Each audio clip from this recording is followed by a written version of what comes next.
আলোচনা চলছে ভাড়া শুধু বাস না, আসলে জীবনযাত্রার ব্যয়ের উপরে বেশি প্রভাব পড়বে ট্রাকের ভাড়ায়। আমি আপনাকে আরেকটা আপনি যেটা মিস করেছেন বললাম, এখন এই অ্যাডজাস্টমেন্ট ইজ আ মাস্ট। এটা হলো এক নম্বর কথা। আমরা চেষ্টা করছি, যেটা আমাদের এই আলোচনা চলছে, এটা কত নাগাদ না, র্যাদার আমরা বলি যে একটু সময় নিয়েও যদি আমরা একটা বেটার ডিল। সরকারের কাজ কিন্তু শুধু জনগণ বলতে যাদেরকে বুঝি, ভোক্তার স্বার্থ রক্ষা না। একটা কথা মনে রাখতে হবে, একটা সরকার কিন্তু ব্যবসায়ীদেরও সরকার। যে মানুষটা বাস চালান, যে মানুষটা ট্রাক চালান, তিনিও এই রাষ্ট্রের নাগরিক। এই সরকার কিন্তু তারও সরকার।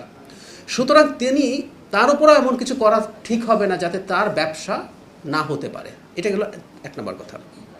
সরকারের কাজটা কি? সরকারের কাজ হচ্ছে দুই পক্ষের মাঝখানে থাকা। সবাই, আবার সরকার কিন্তু কারো পক্ষ না, সরকার সবার সরকার। সরকার চেষ্টা করবে এমন একটা পয়েন্টে আসা যেখানে সবার কম ক্ষতি হয়। আমরা খেয়াল করি, আমি আগে একদিন বলেছিলাম এই সংকটে আমাদের প্রত্যেকের ক্ষতি হবে, এটা মেনে নিতে হবে। এটা সারা পৃথিবীতেই হচ্ছে। এমন কোনো কিছু হতে পারে না যে সবাই বা কেউ একটা অংশ এটা থেকে দূরে থাকবেন। তো সরকারের উদ্দেশ্য থাকবে এভাবে বলা, যেহেতু সংকটটা আছে, যতটা ভাড়া বাড়া উচিত লজিকলি মনে হয় তার চাইতে কিছুটা কম করা। তাতে তারাও কিছুটা ছাড় দিলেন, আবার জনগণের কিছু ভাড়া তো বাড়বেই এবং দ্রব্যমূল্য বাড়বে।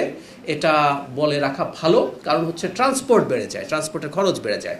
সরকারের কাজ কোনটা? আসলে সরকারের কাজ হচ্ছে মূল্য যৌক্তিকভাবে যতটা বাড়ার কথা, বৃদ্ধিটা যাতে অতটুকু হয়। আমাদের একটা প্রবণতা আছে, যখনই তেলের দাম বাড়ছে, ভাড়া বাড়ছে, দ্রব্যমূল্য ওই অজুহাতে যতটুকু বাড়ার কথা তার চেয়ে অনেক বেশি বাড়ছে।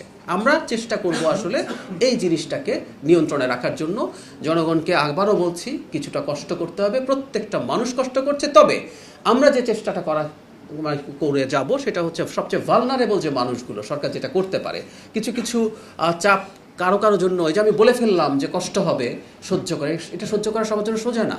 একটা ডিমের দাম যখন 1 টাকা 2 টাকা বেড়ে যায়, কিছু কিছু মানুষের জন্য 2 টাকা ডিমের দাম বৃদ্ধি তার শিশুকে একটার জায়গায় অর্ধেক ডিম দেবো কিনা এই সিদ্ধান্তে নিয়ে যেতে পারে। সো ওই গ্রুপটা বা ওই মানুষগুলোর জন্যই আমরা প্রয়োজনে অন্য কর্মসূচি বাড়াবো।